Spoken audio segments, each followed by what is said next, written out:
All right, what's up, everyone? This is a new episode of Sports Harder. I am your host, Maddie Lukewarm Ice, and as always, my very handsome co-host is Chris the Gorilla Binder. Handsome my ass. What's up, guys? Just Just for this episode, this is my human. This is my human costume. I'm really a gorilla. Love I had to it. rock the shirt out. Did you have that custom made, or did you find that somewhere? No, my daughter found it for me like a year and a half ago. Oh, nice. So, oh my goodness. Well, that works perfect with your nickname on here, so that's awesome. Well, we've missed everyone. We went on a couple weeks of hiatus. We're on officially episode number 99. So next week or whenever we have time for the next episode will be officially episode 100. So we'll hit the big 100 and that'll be exciting. Hopefully gonna have some bunch of guests come on and stuff like that, some old co-hosts that I've had in the past. Try to get Boo Boo in here, try to get David in here, so we'll see what we can make happen. But as always, we love to just dive right on into stuff. If anyone's ever seen American Dad, there's this one episode where he starts a business. It's like a restaurant business, and his slogan was "dive on in." So and he just repeats that throughout the whole episode, the whole entire time. So whenever I hear someone say "let's dive on in," I just in my head I hear the character. Shoot, what's the alien's name? I can't think of his name. Roger. Roger, there you go. I just always picture Roger just dive on in. So, we'll go ahead and get started, and we're just gonna go ahead and of course talk about our March Madness brackets and what has been going down with that, and the chaos that is ensuing is just crazy. As of right now, let me see if I can take a look. I'm trying to take a look at the scores for everyone. So right now you are ahead. How many points do you have here? 220. Yeah, 220. Melanie the Felony has 210, and I'm in the lonely bottom at 190. We tried to get people to join, but no one wanted to join up, unfortunately. So it's just us three that's doing it. But you're ahead by 10 points. Melanie the Felony will be perfectly happy with just beating me because that's I don't think she cares as much about beating you, but she definitely wants to beat me because we always have a side bet going on for that. So if she beats me, then she'll at least win our side bet that we have going on. So she'll at least be happy about that. But a lot of upsets. The most recent one was last night. What was the teams that you said it was? It was Abilene Abilene Christian beating Texas by 1 point. Oh, by 1 point, 53 to 52. Oh my gosh. Number 14 over number 3. Number 14 over number 3. Yep. It's I think it's the fourth or fifth number 13 team or worse that has actually won this year. And that's like the most ever. Yeah. Because Oral Roberts was the big upset over Ohio State. A 15 taken out of 2. Gosh, that was what was it, 2 years ago when Virginia lost as a number 1 seed to a number 16 seed? Oh, well, Virginia was, speaking of Virginia, they're a number 4 seed. They lost to number 13 Ohio. Yep, they lost in the first round again. Gonzaga, luckily, at number 1 seed, beats Norfolk State. They're luckily? going on. Huh? That wasn't luckily. That's the wrong word to use for that. Very what's the right word? It's not luckily. I mean, they won 98 to 55, so they almost got as many points as an NBA team does. It wasn't luckily. It was very Dominant. yes, like it's almost like a NBA team playing a high school team. Like that's Oh how gosh. bad that was. Like I think it was for the last half of the second half, they had all their reserves playing. Like they didn't even have any of their starters in. They were just like, okay, guys, go play. Like, go have fun. Yeah, It doesn't matter anymore. have some playing time in the tournament, for them. Yeah. Gonzaga basically trying to do what only a couple teams have done, which is go undefeated in the regular season and win the tournament. So they're trying to make history with Convincingly. that. What's up? Convincingly. They very convincingly. That's the word that I was trying to find. It's too early in the morning, man. Oh gosh. So number one Gonzaga will play number 8 Oklahoma in the next round, in the round of 32. That's tomorrow, right? Yeah, that's all tomorrow. Yeah, tomorrow. Yeah. Yep. And then Creighton, number 5 Creighton will play number 13 Ohio, because like you said, Ohio upset number 4 Virginia. And then let's see, USC is going to play Kansas in the next round as well. Kansas and USC kind of beating some lower ranked teams. Oregon beating VCU, which I had VCU winning that game. I had them upsetting Oregon, so that was So one did of the I, ones. but they didn't beat them. They Oh, didn't beat them. sorry. VCU was actually Yeah. pulled out because they had 6 of their players actually tested positive for COVID. That's So they right. I had to keep on pull out of the forgetting that. tournament. Whenever I look at this, I always forget that there wasn't an actual score. They just got to move on just because. So that kind of put a damper in everyone's bracket, just for whoever picked VCU. Yeah. So Oregon will play number 2 Iowa. They beat Grand Canyon. Let's see, and then number 1 Michigan will play number 8 LSU. A couple of years ago, LSU kind of went on a run. I actually have them beating Michigan. So we'll see if they can get that upset. Who do you have in that matchup in that bracket? Can you see the one I'm looking at? Yeah, I have Michigan. I'm actually looking at it on my phone right now. So I've got Okay. that app pulled up. Okay, yeah, I'm just looking at I got it pulled up on just ESPN website because my phone never really works very well with trying to run the Anchor recording app and trying to do something. So I'm doing it on my computer. But who do you have in that matchup though? Is it Michigan and LSU? Did you get both of those right? No, I actually picked St. Bonaventure to beat LSU. Oh, okay. So, but I did take Michigan over Texas Southern. But I also took Michigan over St. Bonaventure. But so I've got Michigan going into the Sweet 16. Oh, all right. Yeah, I don't know why. I just have confidence in LSU since they made that run a couple of years ago. A lot of people kind of doubted them. Let's see. And then Colorado beat Georgetown, which I had Georgetown winning that matchup. I had them upsetting Colorado. Same here. And then Florida State moved on. They beat UNC Greensboro. Let's see. I had Florida State beating Georgetown. So hopefully Florida State will be able to beat Colorado.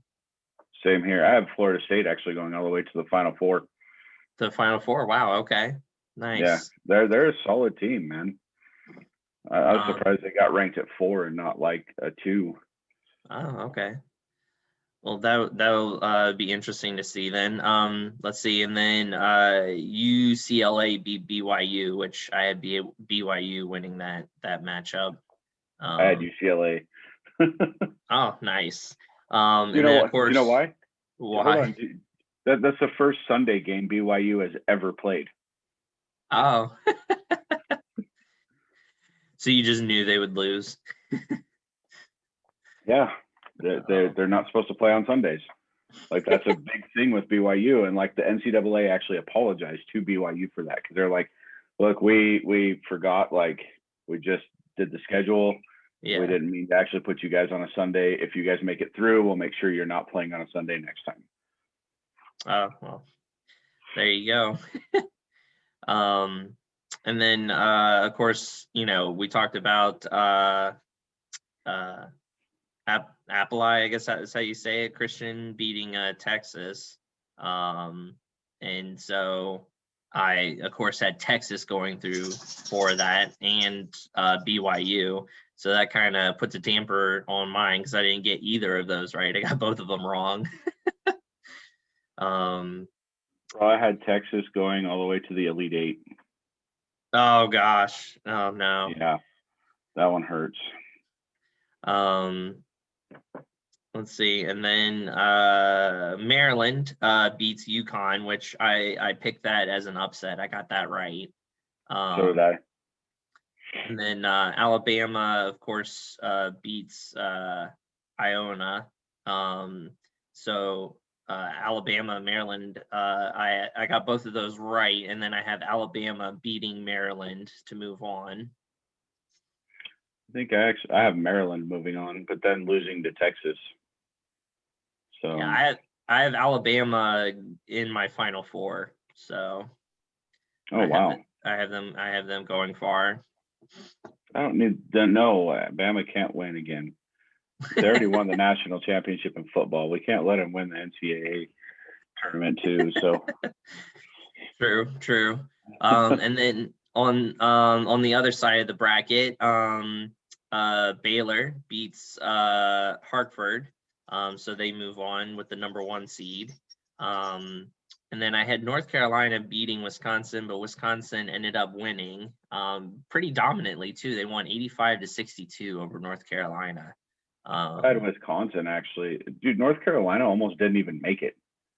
Like the only reason they made it was like their last 6 games they won, but before that they were on they had a losing streak, or they had a losing record.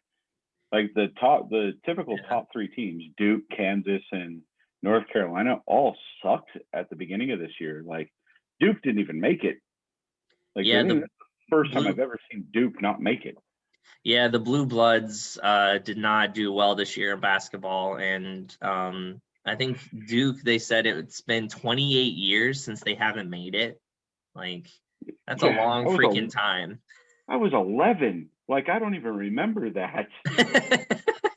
Right. So yeah, it's been a long time since Duke hasn't gotten in. So I don't know why. I guess I picked North Carolina just because I thought, they were on a roll kind of towards the end of the season. So I thought they at least win in the first round. I had them losing against Baylor because Baylor's just been dominant, but I thought they at least would make it past the first round. So yeah, I have Baylor actually getting to the final, the national championship. So I have Baylor going all the way. Oh wow. And then Gonzaga, basically, because we already went over the Gonzaga bracket. So I have Gonzaga versus Baylor in the final. I have Gonzaga versus Villanova. Oh, Villanova, nice. Yeah. Villanova finds a way most years. And that's actually the next team that we're talking about. It was Villanova versus Winthrop, and Villanova won. I had them winning. And then Purdue versus North Texas. North Texas, a number 13 seed, beat a number 4 seed in Purdue. I definitely had Purdue winning that matchup. Same here. That another one, upset. So that one, Purdue losing, and then Texas losing to Abilene Christian. Those 2 were the last 2 games that had people still on a perfect bracket. And those two games broke to where nobody in any of the challenges has a perfect bracket anymore. Oh no. Like there was 3 people left, and those 2 games took all 3 of those people out for the perfect bracket. Oh, that sucks. No, it just means nobody's winning the $1 million this year. Yeah, true. So yeah, North Texas will face Villanova. I mean, I had Villanova beating Purdue anyways, so either way, I have Villanova moving on. And then of course, if they did, they would face Baylor. And like I said, since I have Baylor going to the final, I have Baylor beating Villanova. And I've got it the other way. I've got Villanova beating Baylor. Nice. So I've got Baylor and Villanova all the way to the Sweet 16, but Nova beats them and goes on. Nice. And then the next matchup was Texas Tech versus Utah State. I had Texas Tech winning, which they did, 65-53. I had Utah State. Ooh, he had Utah. Yeah. I didn't think they'd get past Arkansas. Actually, no, I did. I had them going up against Ohio State in the Sweet 16, and Ohio State losing to Nova in the Elite Eight. So yeah, I had two things that broke that almost that entire portion of my bracket. 2 games. Yeah, no, I had Utah State taking Texas Tech because Utah State's been on kind of a tear lately, and Texas Tech was kind of falling off. Yeah. Well, I have, of course, Arkansas beat Colgate. They beat them in pretty dominant fashion. So Texas Tech versus Arkansas, I actually have Texas Tech upsetting them and moving on. So we'll see how that matchup plays out. But yeah, I have them upsetting Arkansas. We'll see. I had the next matchup we can talk about more because it breaks down my bracket a little bit more, kind of like it did yours. So the number 7 Florida versus number 10 Virginia Tech. I actually had Virginia Tech upsetting Florida. Same here. I thought they'd be able to pull that out. And then of course the major upset, Ohio State at number 2 losing to Oral Roberts, number 15 in overtime. In overtime. Yep, in overtime. And so they move on and they'll face Florida. So I had Ohio State going to what would it be? The Elite 8 against Baylor. So I basically had them going very far. I had them going at least to the Elite 8. Same here. I had them going to the Elite 8. So I had Utah State versus Ohio State in the Sweet 16. Ohio State going to the Elite 8 and losing to Villanova. So that kind of it busted a big portion of my bracket. Gosh. And then the next bracket was the Midwest, and so number 1 Illinois against number 16 Drexel. Of course, I picked Illinois to win that one, hands down. And they did in dominant fashion. And then Loyola Chicago, I had them beating Georgia Tech. Loyola Chicago was like the big Cinderella story 2 years ago when they made it to, was it the Final Four or the Elite 8? I can't remember. I think they made it to the Final Four. Yeah, I think they made it to, they made it to the Final Four, and they were the Cinderella story because they were pretty low ranked that year. This year they're ranked 8th. They're ranked a little higher now. But still an underdog story. I mean, they're not one of the top ranked ones, but the big story that was pushing them was the lady who is like 100 or something like that, and she's been a fan of them like her whole life. And they had her come to all the games when they made it to the Final Four. She was like their good luck charm. And I guess even with COVID, they let her come to these games as well. So she's been watching these games just like she did 2 years ago. But unfortunately, I had Illinois beating them in the next round. I don't think they'll be able to make it past Illinois. Same here. I have Illinois going all the way to the Elite Eight, I believe. But Illinois is one of the top teams in NCAA. Like it's really them and Gonzaga that dominated this year. Yeah, I got Illinois going to the Final Four against Baylor, and then Baylor edges them out to make it to the final. No, I got them going to the Elite Eight and Houston beating them in the Elite Eight to go to the Final Four. Oh, okay. So yeah, I mean, I got them going all the way at least to the Final Four. The next matchup was the number 5 Tennessee versus number 12 Oregon State. Another big upset. I had Tennessee winning, but Oregon State pulled out the win. So number 12 seed moving on. So a lot of upsets in the first round. See, I had Oregon State. Oh. I knew Oregon State was ranked way lower than they deserved. Like, dude, Oregon got ranked number 5 in their bracket. It was like number 5. Yeah, I swear it was number 5. But freaking Oregon State beat them by like 20 points 3 weeks ago. Oregon State has been a dominant team. Like they got put in the wrong bracket basically, so they got seated really low. But they're a really good team. Like they're one of the top teams in NCAA this year.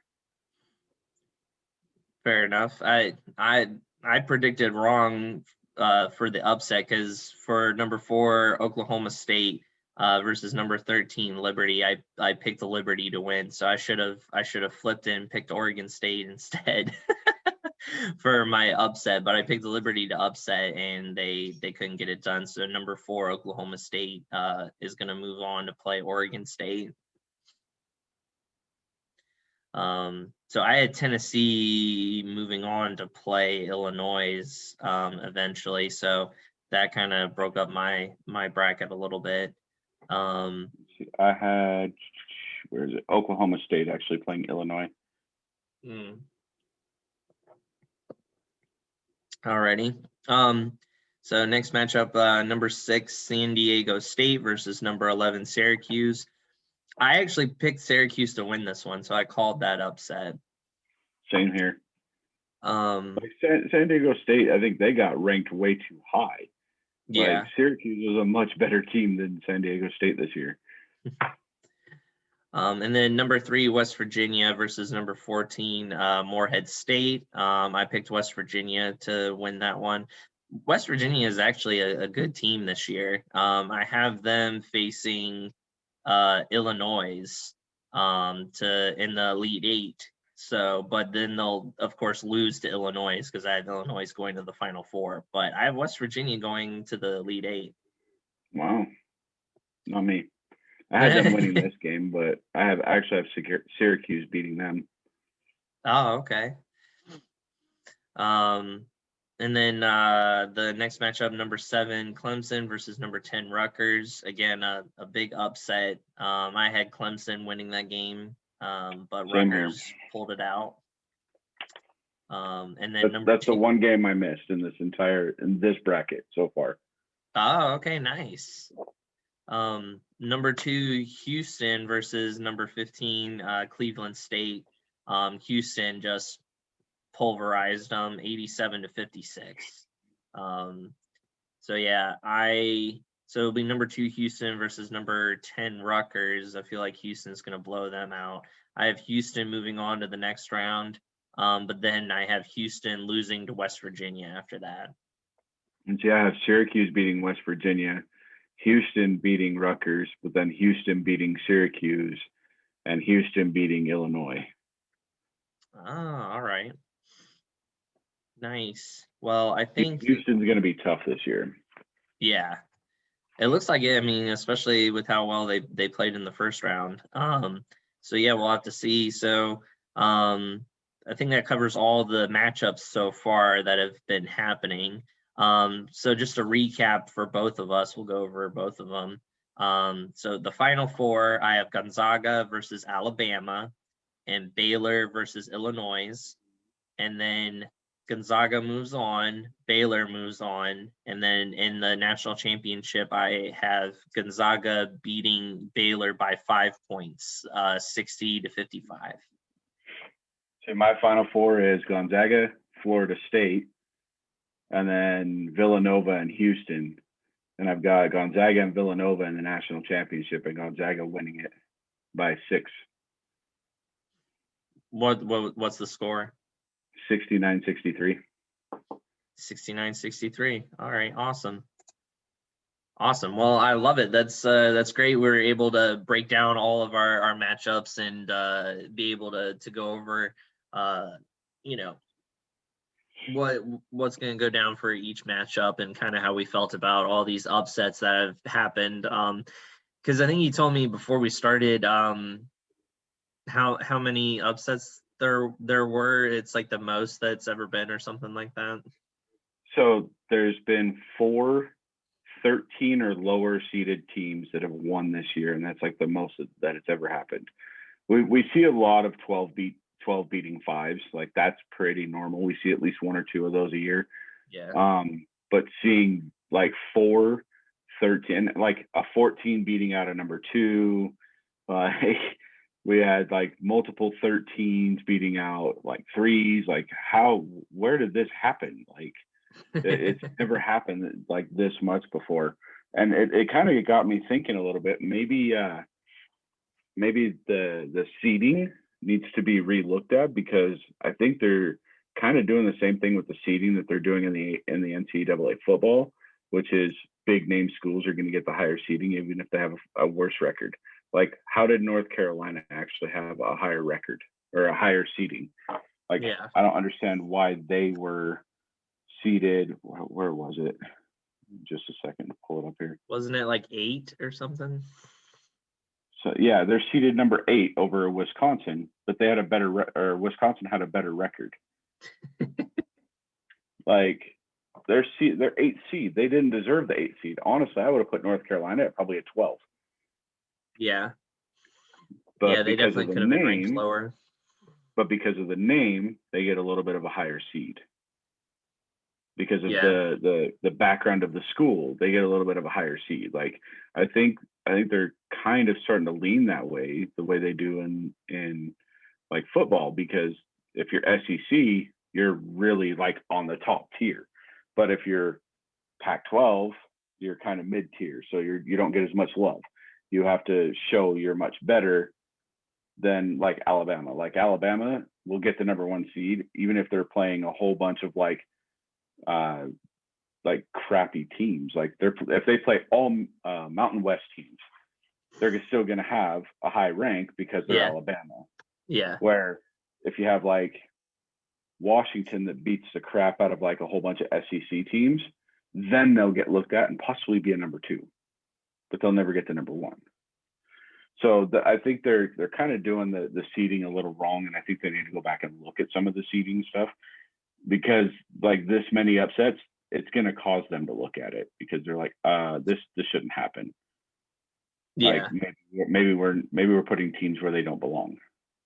Yeah, true.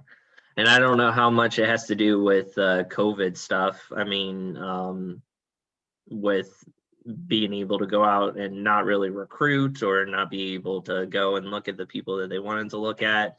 I'm not sure, or with the games not being played with fans, but you would think no matter what, the top teams like Duke and North Carolina would always be able to recruit, just because they are the big name teams. So even with not being able to go and talk in person or go look at the players in person, that they would still be able to do a little bit better than what they did this year, because like we said before, none of the blue blood teams did well. Like none of them did good at all this year, and those are usually the top like 1, 2, and 3 seeds, once they go into the tournament. So all right, well, I guess we'll move right into free agency now, just because that's been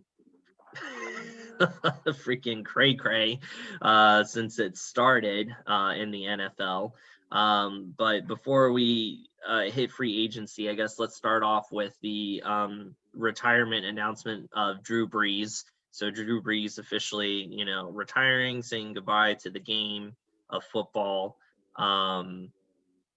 It's it's kind of bittersweet, I think, just because, he did enough in with all the records that he holds, and he has one Super Bowl title. But I say bittersweet because, he always wanted to have a second one. He wanted to be in the upper class of quarterbacks that have more than one, and he was never able to do that. But he has so many individual accolades. The only one he won't be able to keep, obviously, or I don't even know if he has it. I'm sure Tom Brady has it right now, but touchdowns. He won't have that record because Tom Brady will keep playing. So Tom Brady will surpass him in the touchdown passing record. Already has. Already has. So there you go. Yeah. So he'll keep that lead, and he'll build it up even more. But with him retiring, I guess, at least the first thing I think of is, first ballot Hall of Famer, like, shoe in. We had one comment on the Sports Harder page. Melanie the Felony said, "Sad he retired on a loss."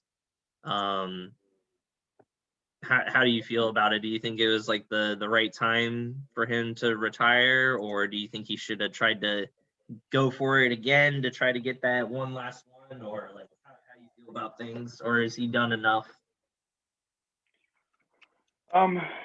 I think he kind of hit a brick wall with the Saints, honestly. They were never going to win another one. This year was kind of their biggest chance, and they lost out. It happens. He'll go down as top 5 quarterback of all time, hands down. Like, top 5 for me really is, I hate to say it, Tom Brady's number 1. I hate the man, but he's actually a good dude.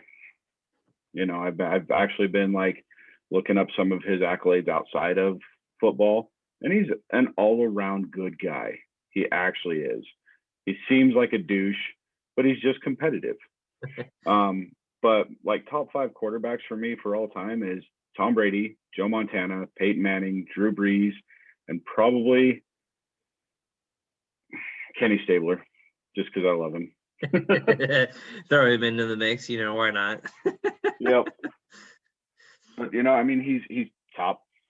Some people would say he's number 1, number 2. Fighting with Tom Brady. He doesn't have the range to show it. Yeah. But the dude got traded off because of Philip Rivers. Well, he had the injury. Yeah, but he still did so much more than Philip Rivers ever did. Yeah.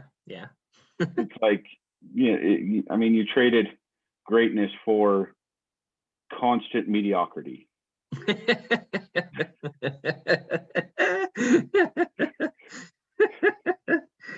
Oh my days. Yeah, tell me I'm wrong. No, you're definitely right. That's true.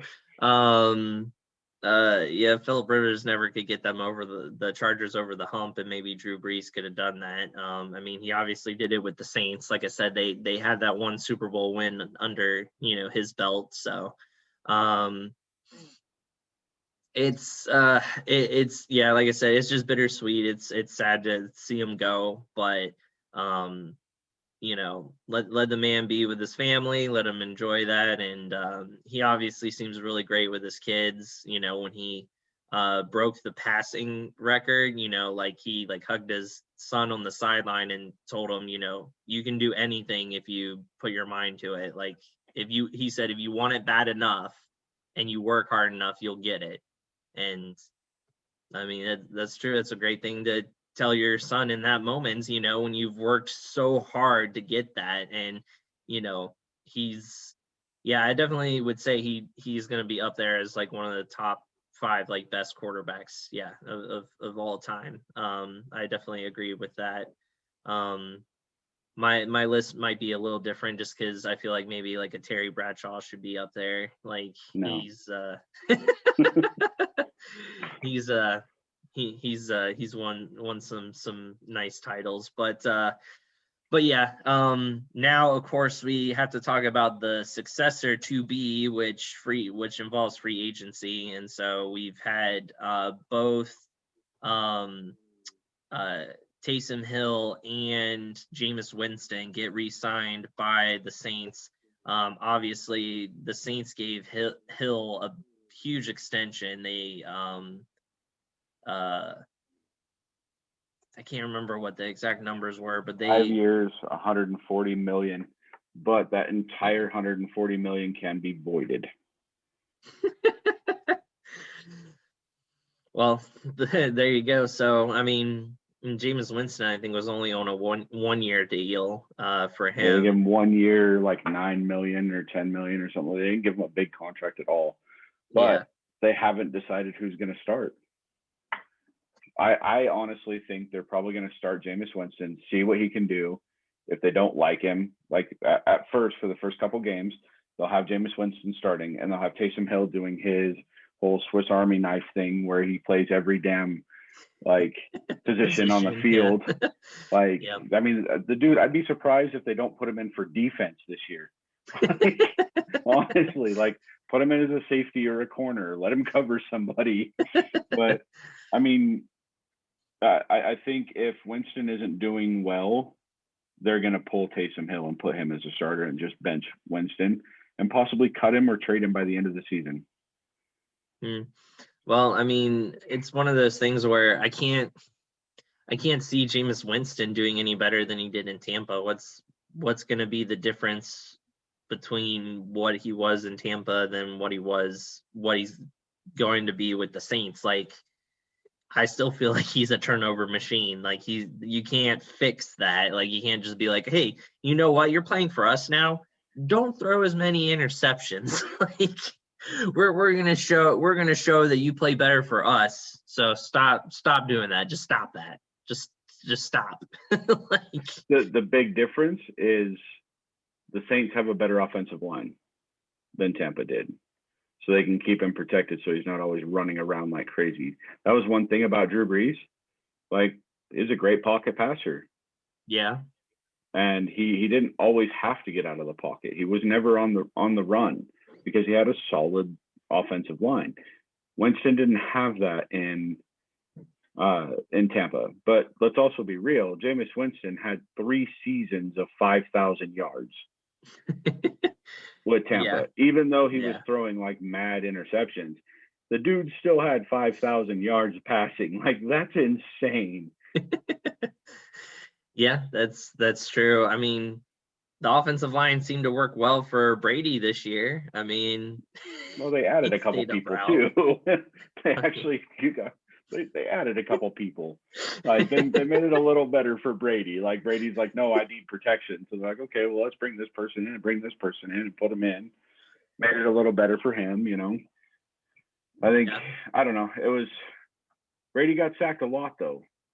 But, like, being real, like Brady got sacked a lot. He got hit a lot.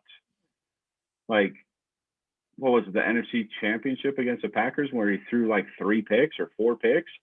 He shouldn't have won that game. Right.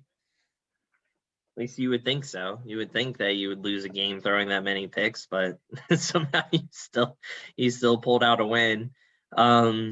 Let's go on to your better halves team, which was a big announcement. So the Packers re-signing Aaron Jones to a 4-year, $48 million deal.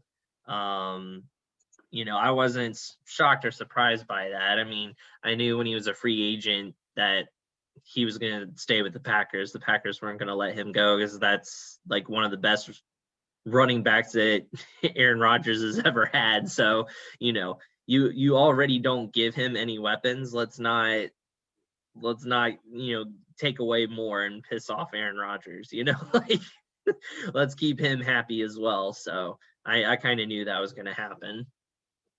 So did I. I think it may have been a little bit of a mistake.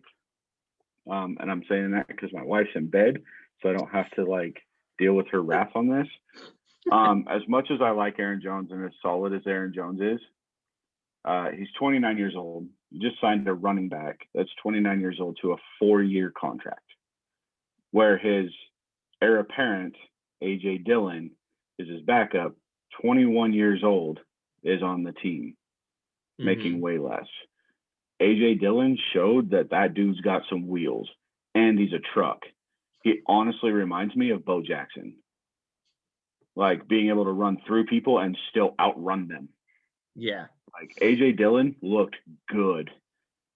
And he is going to be the replacement for Aaron Jones. I don't know why they signed him to a 4-year contract or gave him I get why they gave him as much money as they did so he would stay. Yeah. But I would have signed him to like a 2-year, see what he does in 2 years. Because Todd Gurley, Adrian Peterson, who else is out there that's done this? Zeke's kind of gone downhill too. Zeke, that's who I was trying to think of. Zeke Elliott. Like they all got really big, like long contract extensions, like 4-year contract extensions. And it was after that, they just kind of, because their age hit. Like average age for a retired running back is 31 years old. Yeah. Like Adrian Peterson is kind of the exception to the rule. The dude's 36 and still running. I mean, he's nowhere near what he was with the Vikings, not even close. But he still could be like an 800-yard rusher. Yeah. He's pretty solid. I don't see Aaron Jones lasting that long in the league. I see him probably like 32. He's going to be done. Yeah. And you just paid him through till he's 33. So I think it was a mistake to give him that much, especially when you have his heir apparent on the team already. Yeah, true. Well, we'll see too. I don't know if that hindered them trying to get other people because the wide receiver free agency market was kind of wide open for some pretty decent wide receivers, and the Packers didn't get any of them. Not a single one. Yeah, they one. didn't even make a play. Yeah. So I don't know if that was impacted because of this contract, but they, a lot of these wide receivers didn't get very big deals. They got like 1-year contracts for $9 million, $8 million, whatever it is. And then you look at Nelson Aguilar, had one good season in 6 years in the league. One, and it was with the Raiders. Gets $13 million a year. Like, I like Nelson Aguilar, but he didn't deserve $13 million. He's probably like a $7-8 million a year guy. Where did he go to again? Patriots. To the Patriots, yep. Well, let's talk about our teams real quick then. So let's go over some of the what you like and don't like about free agency for your team right now, and then we'll talk a little bit about mine. Free agency for my team. I was pretty upset when we let go Rodney Hudson. I was like, why are we getting rid of Rodney Hudson? He's probably second best center in the league, but behind Corey Linsley. But he wanted off the team.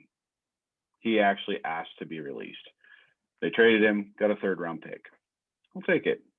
Mm-hmm. And then Gabe Jackson just made way too much money. So they were going to cut him. They traded him to Seattle for a 5th-round pick. Kind of sucks because he's a really good guard. So between those two, Rodney Hudson and Gabe Jackson, Rodney Hudson's been with the team for 4 years, Gabe Jackson for 6. In their entire time with the team, you just take those 4 years, whatever, together they've given up 5 sacks. That's it. Yeah. Like, that's a strong offensive line. Most of Derek Carr's sacks come from the right side, which is where Richie Incognito is, and I can never remember the kid's name. He's the right tackle. I can never remember his name. But anyway, losing Trent Brown, I'm happy about. Get that dude out of here. He was a cancer. He didn't want to be a Raider. He always talked shit on the team. I don't care. But picking up John Brown, amazing. Like, they got him for, I think it was $5.6 million or $4.6 million for 1 year. Mm-hmm. But he's an upgrade over Aguilar, I think. He's faster. He's more consistent. He doesn't have as many drop passes. And he's a solid leader. Buffalo cut him because they had too big of a contract on him. Like he was making 14 million this year in Buffalo. So like, look, it's nothing personal. Like we just need to free up some money. So picking up John Brown, really, really good. Getting Yannick Ngakoue, that makes me so happy. Like they were trying to trade for him last year, and then they couldn't get the trade done. And he even said, he's like, I want to be a Raider. So see somebody come up and say, I want to be a Raider, that makes me so happy. And he's gonna push Clelin Ferrell and Max Crosby to be even better. He's never had a season under 10 sacks. Yeah, it was under 10 sacks. He's never had a season under 10 sacks. Yeah. Granted, he always had Calais Campbell next to him, who's just a monster, but hopefully we can get a good defensive tackle. I'm hoping that we can make a play for Geno Atkins because the Bengals just released him. If we can make a play for Geno Atkins and have him lined up next to like Jonathan Hankins or Maurice Hurst, and have those two in the middle with like Yannick Ngakoue and Max Crosby and Clelin Ferrell on the outside, that's going to be an amazing defensive line. We'll actually have pressure on the quarterback. That'll make me happy. My biggest issue is we have not made any moves in the secondary. Like we've made no moves. We re-signed Nevin Lawson, who's not that good. We let go of LaMarcus Joyner, who's now a Jet. Yep. And they're going to play him at free safety, which is where we should have played him, not at freaking nickel corner. He was amazing as a safety for the Rams, was he not? Oh, yeah. Yeah, he was real good. But you put him at a corner when he's used to playing safety, it's a completely different game, and he sucked at it. Yeah. That's like telling a defensive lineman, hey, go play linebacker. Like, it doesn't work. Yeah. But, no, we really need to make a play on somebody in the secondary. Like, we need to go for Richard Sherman. Like, he's old, but dude's still got game. He's still a lockdown corner. There's other corners that are out there that are available. We need to make a play for a corner. If we don't make a play for a corner, we're going to be in the same damn boat that we were in last year, where we're giving up like 400 passing yards a game. It's stupid. We don't have anybody that can cover elite corners or elite wide receivers. Like brain fart. Like we're going to have Amik Robertson and the nickel, who was a 4th round pick last year, didn't play very much. Yeah. We have good corners. They're just not elite corners. We don't have a lockdown corner. Like, go get a Dory Jackson. He was released by the Titans. Why not go for him? He's young, he's fast, he's good at what he does. He is a lockdown corner. Go pick him up. Mm-hmm. Like, we have the money. Let's do it. I don't know. That's nice. My thing. Like, we need to step up on the corners. Yeah. And I just took a lot of time talking about my team. So. Hey, no, man, that's the whole point. I love it. We get to talk about our teams. That's the perk of hosting the show, is we get to talk about our own teams. Yep. So moving on to my Rams, of course, one of the big things was they signed Leonard Floyd to a 4-year deal. Now, of course, Leonard Floyd had one of his best seasons as a Ram because, he's playing with Aaron Donald. Like, if you're playing with Aaron Donald, you're going to do better. That's always been the MO of playing with Aaron Donald. He makes other people better because he's usually getting doubled or triple teamed, for heaven's sakes. So, it's one of those things where that frees up other people to go. So, I mean, I don't know why we kind of gave him a deal, a long-term deal with that. I guess they wanted to keep him, but I mean, we've seen what has happened when we let go of other people. They go to other teams and they don't do as well. So I don't know why this is any different. So I'm kind of about it. Like, I'm not all excited. I'm not like, oh my God, we re-signed Leonard Floyd. Woohoo. Like, I mean, it'll be, hopefully he'll do just as good, but I'm not like jumping for joy, over it.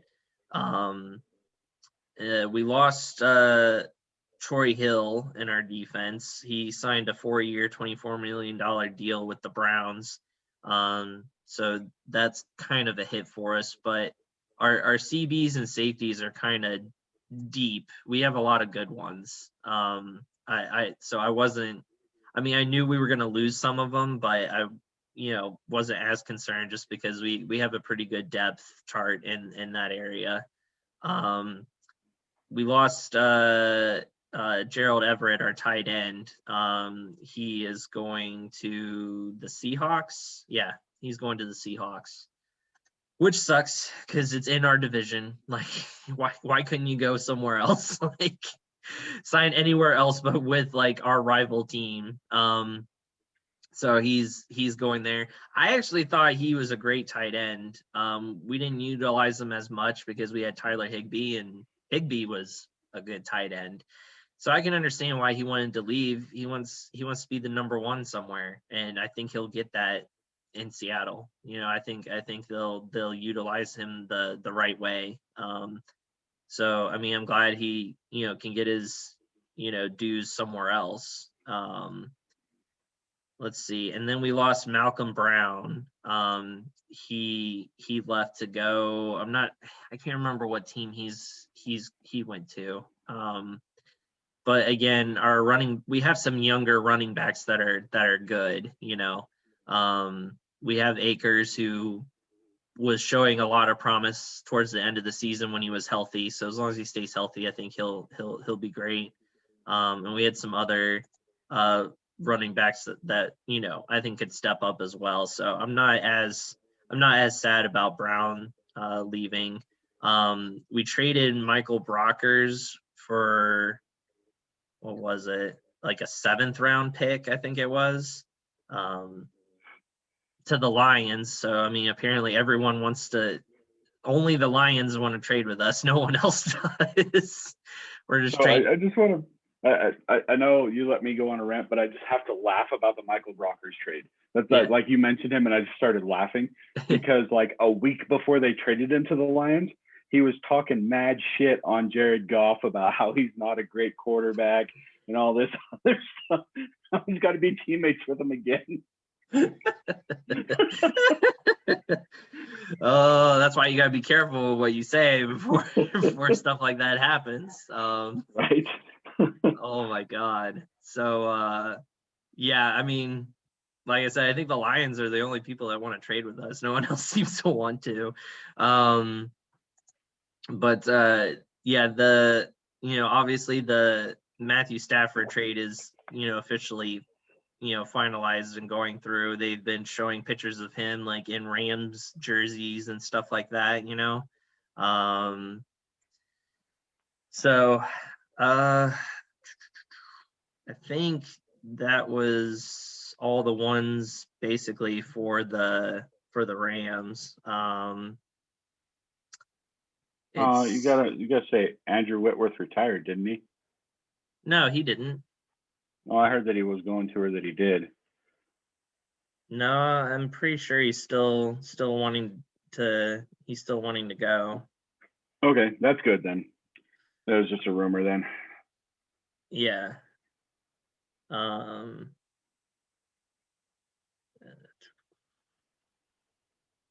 Yeah, I don't see anything. I'm looking online right now. I don't see anything talking about that as of yet. But yeah, I heard it like 3 or 4 weeks ago, and I was like, "What? He's retiring?"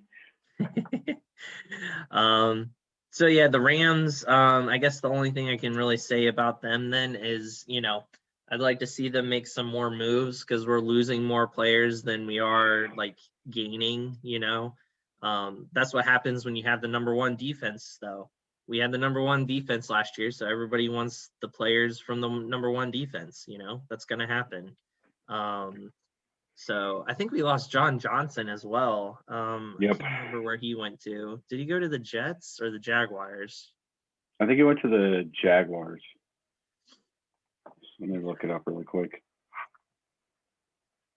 Yeah, because I was looking at the Rams free agency page and I didn't see that pop up, which was weird.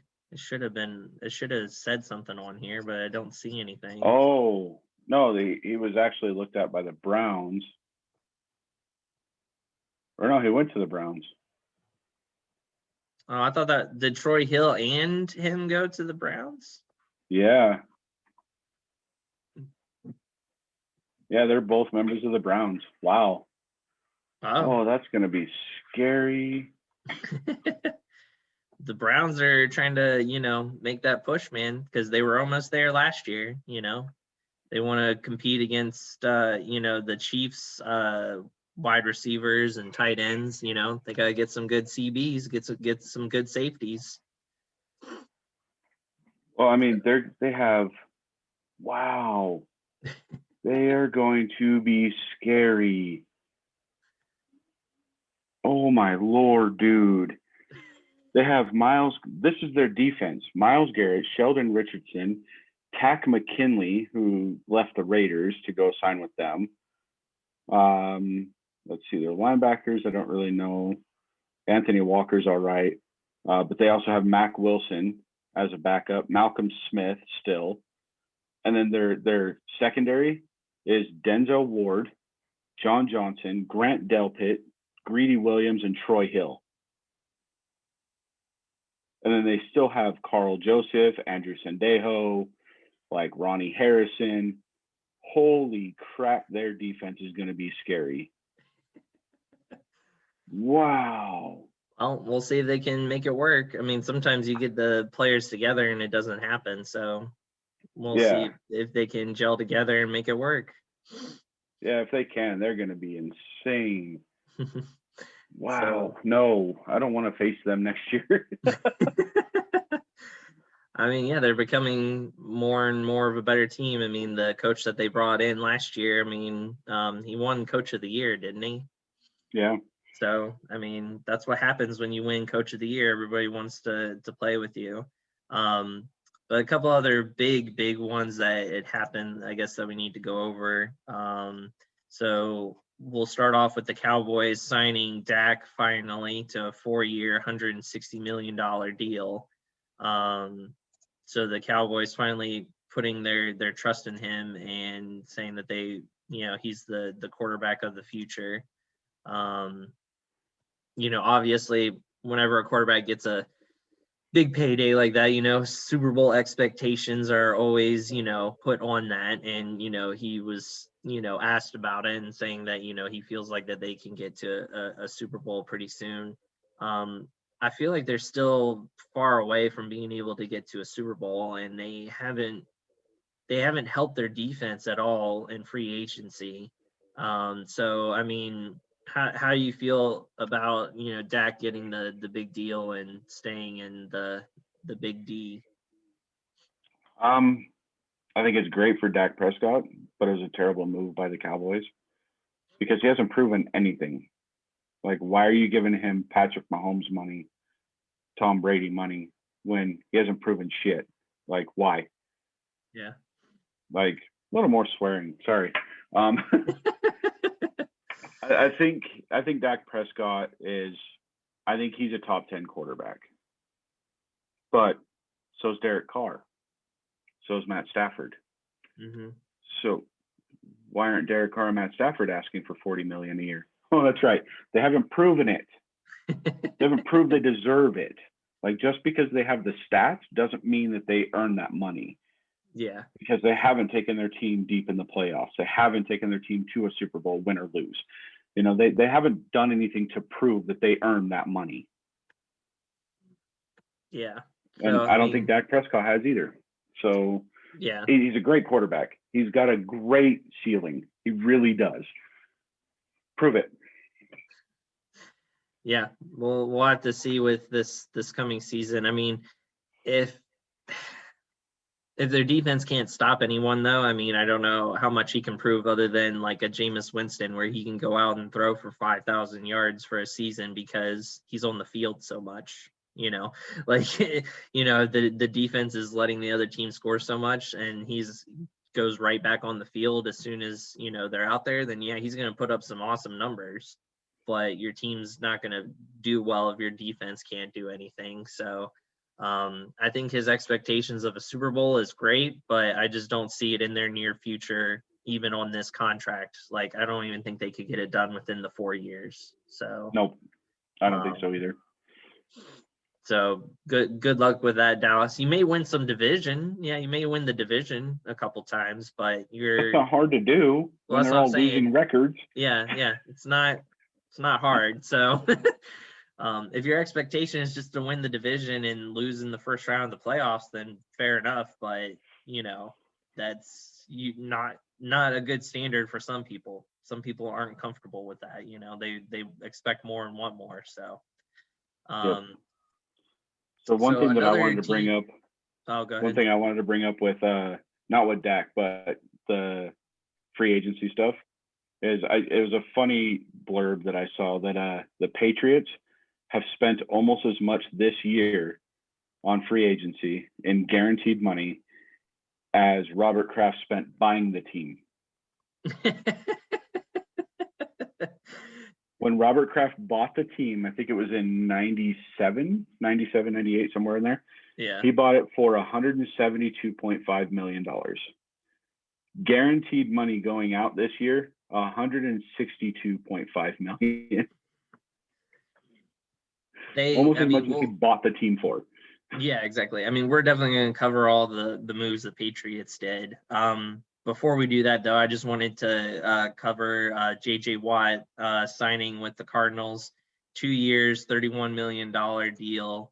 The Cardinals are kind of going all in. I feel like it's a copycat league. Everyone saw what the Rams did the year that they went to the Super Bowl, and the Cardinals are copying that same formula.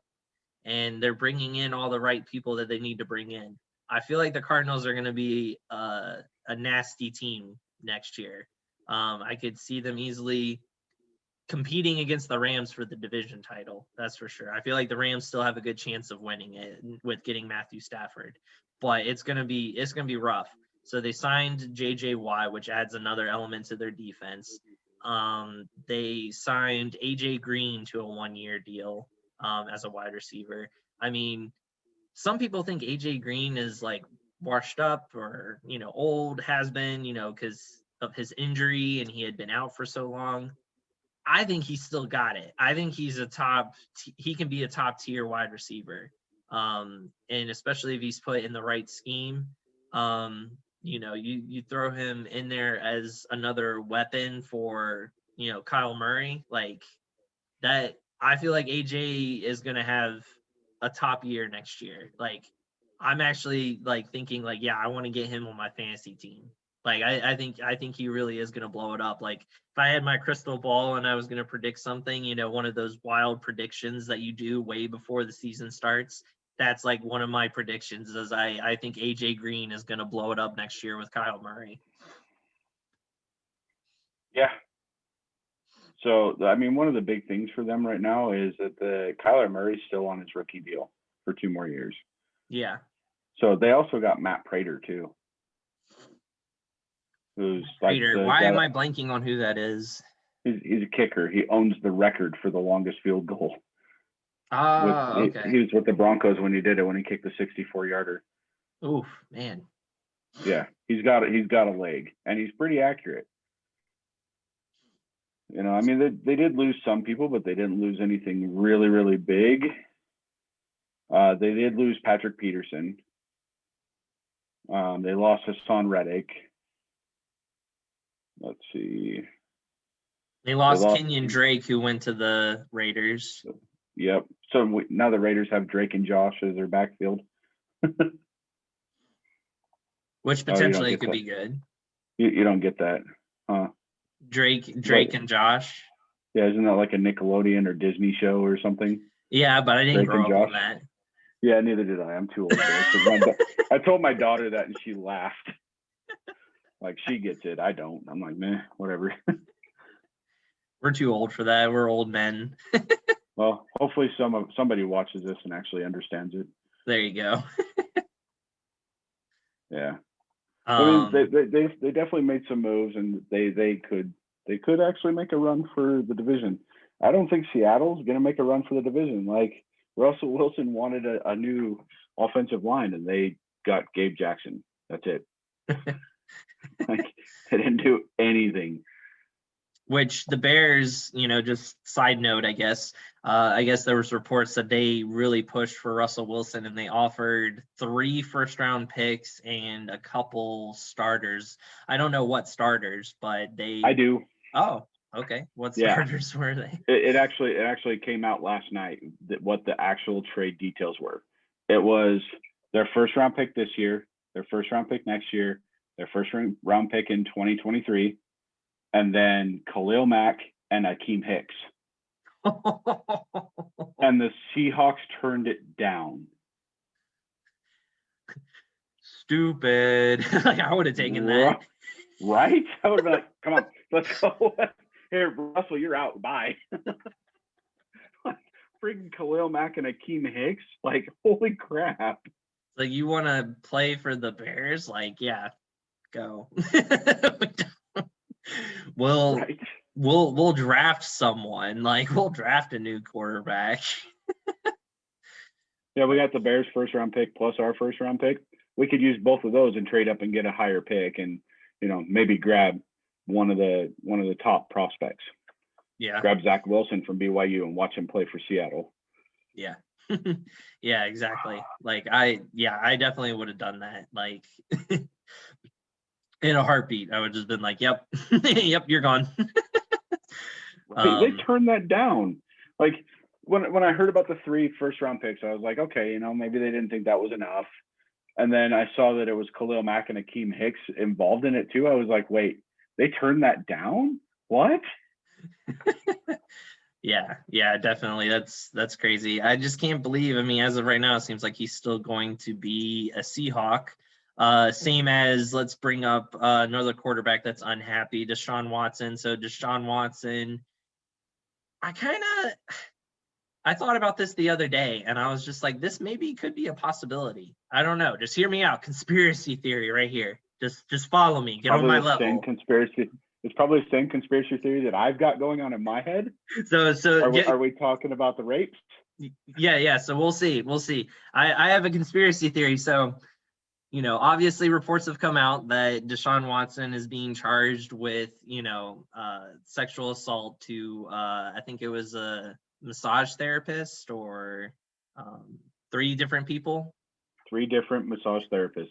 Okay, and of course, you know, Deshaun Watson coming out and saying that, you know, the women and their attorneys are saying, you know, it's not about money, but yet they're suing me for all this money. So I'm not going to give them a single dime because to me, it's not about the money. It's about my reputation and it's about, you know, who I am as a person. So on that side of things, if that's true and the women are doing that just to get money, then good for him, like for sticking up for him and his beliefs and not just paying them and calling it good. On the other side of it, conspiracy theory, I think like maybe he's doing this on purpose to get the Texans to release him. Like the Texans would be like, well, we don't want to deal with all these allegations. We don't want to deal with him being charged with 3 different sexual assaults. Like, let's just get rid of him and then he'd be a free agent and he could go wherever he wanted.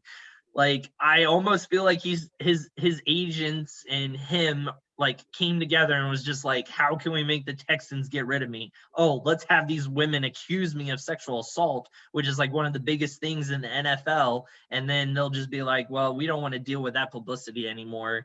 You're finally off the team. And then magically when he's off the team, those allegations like go away. And then it's just like, oh, what happened? Like, oh man, now all of a sudden, no sexual misconduct. And then he can go to just whatever team he wants.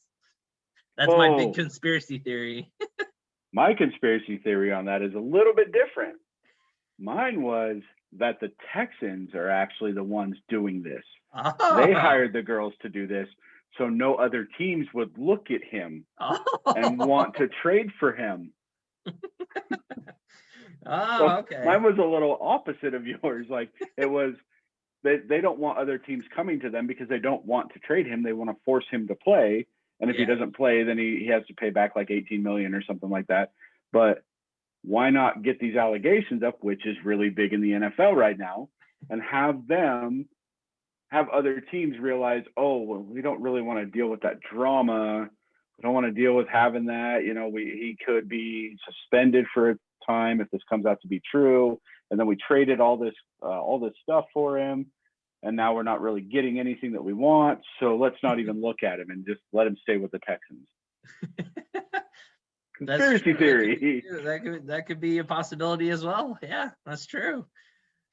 I just like how both of us are just like, oh yeah, this could just be a ploy by either or, just to, you know. Of course, I mean, all joking aside, I guess, I mean, sexual, assault is a serious thing, and if he actually did do these things, that that is messed up, and we don't condone that in any way. No, but and he needs to be out of the NFL, plain and simple. If he actually did it, just done. His career's over. Yeah, his career would be done if that was the case. So would it though? Would it though? That's the problem. I mean, like we got Ben Roethlisberger, we got Antonio Brown, the molester. I was going to say Antonio Brown just won a Super Bowl. I mean, yeah. But I mean, is it really? It's not going to end his career, but it should. That's what I'm saying. If he really did this shit, he should be gone. Like, it should be over. I don't care how much of an athlete he really is. Yeah. You know, it's like back in, like, what, 5 years ago, 6 years ago, that kid that raped that girl, and he got off with 6 months because it was going to ruin his swim career. Like, no, it's a bad thing. And I know this is a sports thing, but it's something that's weighed on me a lot, is seeing all of these athletes get away with stuff like this. Like, I was an athlete in high school. I was pretty good at some sports, not so good at other sports, and really good at other sports. But it would never matter to me. Like, if I had like a scholarship or something, like had a scholarship to a college to go play, and they try to bypass, like, if I sexually assaulted somebody and they bypass that, like, I don't think I could ever live with myself. Yeah. I don't get why we give these guys a pass just because they're a damn athlete. Like, they're overpaid anyway. Like, I love watching sports, but honest to God, all of these athletes are overpaid. We give them way too many rights. We give them way too many freedoms, and they get away with stuff like this, and it's not right. Like, a random guy like me and you, like, if we sexually assaulted somebody, our ass is in prison. Like, no joke. It's not even a question. They get a slap on the wrist and they get a fine for like $30,000 when they make $3 million that year. That is a slap on the wrist. Like, no, if they sexually assault somebody, it comes out that it's true, they're done. That should be what it is. Like, no 8-game suspension. Screw that. They're done. Yeah, I definitely agree with that. Things are too lenient, no matter what sport. You see it in basketball, you see it in baseball. You see it everywhere. So no matter what sport, it's definitely way too lenient. Even for like cheating or anything like that. Like using steroids or stuff like that. Like, yeah, they're just too lenient on a lot of stuff. The sexual assault stuff, I guess I kind of come across as a jerk because I've seen both aspects of where, women have like falsely accused people, and it's just like, that's messed up because you're trying to take advantage of someone who is famous. You're trying to get money out of them. But I've seen where, guys have actually done it and they, don't get punished. So it's like a double-edged sword of just like, both sides are just terrible, and it sucks that more isn't done when it comes to that. So I definitely agree. The NFL has never gotten to a point, like you said, where it's just like, oh, if it's proven, you're done and that's it. I think that would kind of show more athletes that are coming up or just that are playing in general. They would see, okay, oh crap, I better keep my crap together, because if I mess up and I do that, I'm out, and I'm not gonna get all that money that I used to get. I think it would deter it from happening more, because they would see, yeah, there's actual punishment for it instead of just like a slap on the wrist. So Well, and on top of that, it would give women more reason to come forward because a lot of Yeah. women don't come forward because they don't get punished. Yeah. Like it's yeah, exactly. okay, well, I still have to watch this dude play football. Like that's really messed up. Yes, there are women that come forward that are just gold diggers and they want to just, they want to dip their hand in the cookie jar and they lie about some shit like that. Like it's messed up. But the ones that are true, the way that I look at it is honest to God, if a sexual assault charge comes up, like not a civil suit, if it's an actual charge, if they went and it's a criminal charge, not a civil suit, during the criminal proceedings, suspend that player indefinitely, like suspended indefinitely until it's actually either cleared or proven. If it's cleared, they come back. If it's proven, they're done. Like that's how strict it really should be to end this. Like we have to end that cycle. Like it's just not cool. Yeah. And not cool is just the way that I say things, but because I'm trying not to swear, but it's beyond not cool. Like it's a terrible, terrible thing in our society today. Yeah, I definitely agree with you 110%. Well, just to wrap things up then before we end things, because so much free agency has been going on. Couple other big things. One thing, I guess, I don't know if this is a big deal or not, but it kind of just stood out to me and I thought it was funny, was Mitchell Trubisky signing with the Bills. On a 1-year deal. On a 1-year deal as a backup. Like, why? Like, he was like a number 1 overall pick. He was a double doink field goal away from going like to the championship game. Like, how has it spiraled so far out of control that he's playing as a backup somewhere? Like, I don't understand. Because the Bears have never actually put full trust in him. They've always brought somebody in as like a just in case. Like when they had, I think they had, who'd they have before Nick Foles with him? I don't remember who it was. I can't remember either. Yeah, brain fart. But they've always had somebody there as like a safety net for Mitch Trubisky. Like they've never fully put the trust in him. Therefore, the league doesn't put the trust in him. Like none of the other teams are like, we can really trust this guy to take over our team. Nobody does because of the Bears, because of the Bears, the way the Bears treated him. Yeah. So he's going to go in as a backup, and he's going to prove that he's a good backup. He's going to be the safety net for Josh Allen. Yeah, which again, it just seems odd that's gone down that road. And the Bears, they always seem to not put their foot forward with their quarterback. Like I feel like how long has it been since they've had like a solid quarterback that they're just like, yeah, this is the guy. Cutler. Yeah. Jay Cutler. Like, because didn't they just sign Andy Dalton? Andy Dalton to 1 year, $10 million. They still have Nick Foles on the payroll. And they told Andy Dalton, you will be the starter. Andy Dalton in his last 30 games is 8-22. His last 30 starts, 8-22. Man. But he's gonna be the starter for the Bears. Mitch Trubisky has a better 30-game record than he does. Gosh. Well, yeah. Seems just very odd. A lot of the quarterbacks are gonna be like the Bears. Do they even have like a top pick? Like, can they even get like a quarterback in the draft? I don't even think they have like a high enough pick, do they? I mean, I just don't understand where they're gonna go. And like the Jaguars, obviously they know where they're going, and they've actually been picking up some people in free agency here lately. Bears first round pick set at number 20.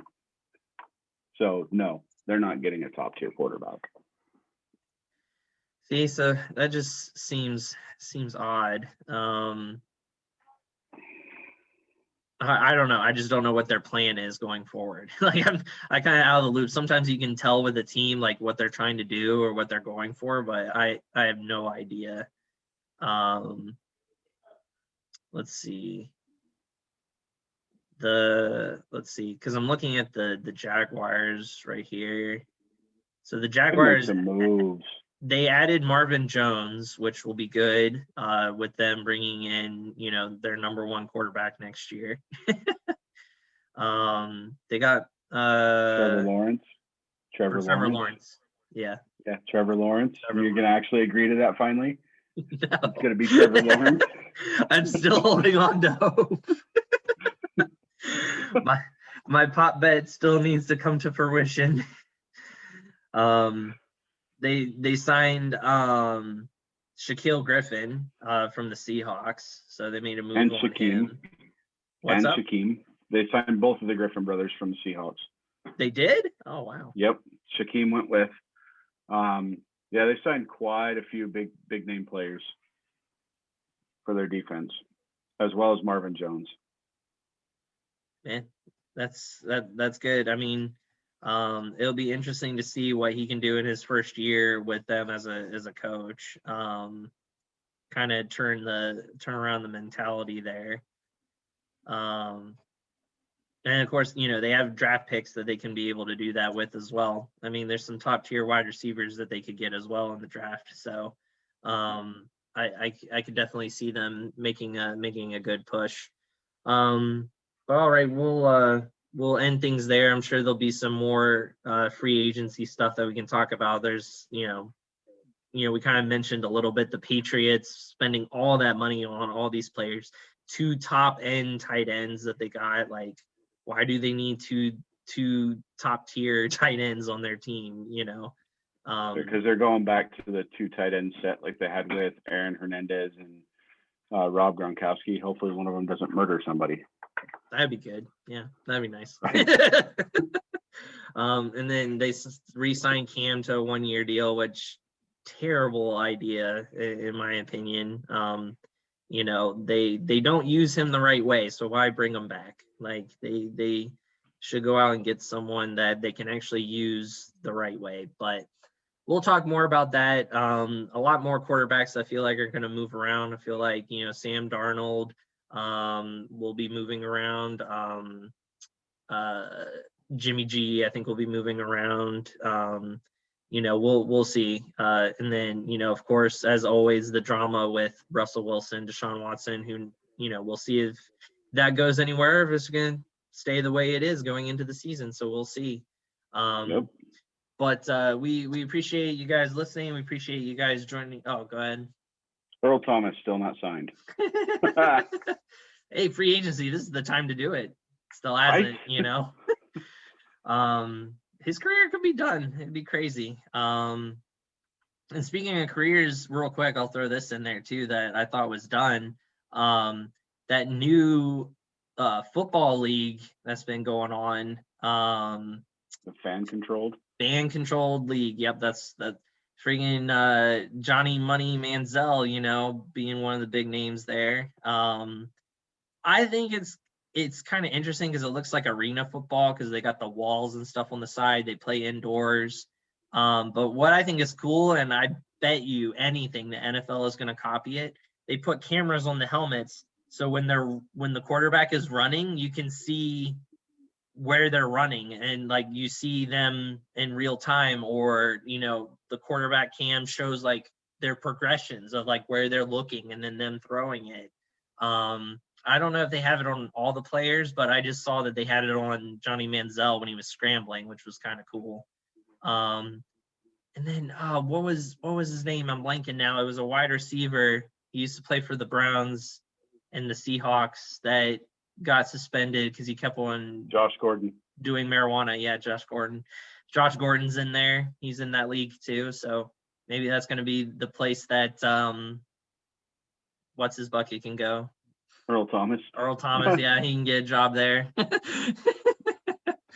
But all right, well, we appreciate you guys. We appreciate the listens. I mean, we're at episode 99. I don't think I have to remind everyone where you can find us on social media anymore.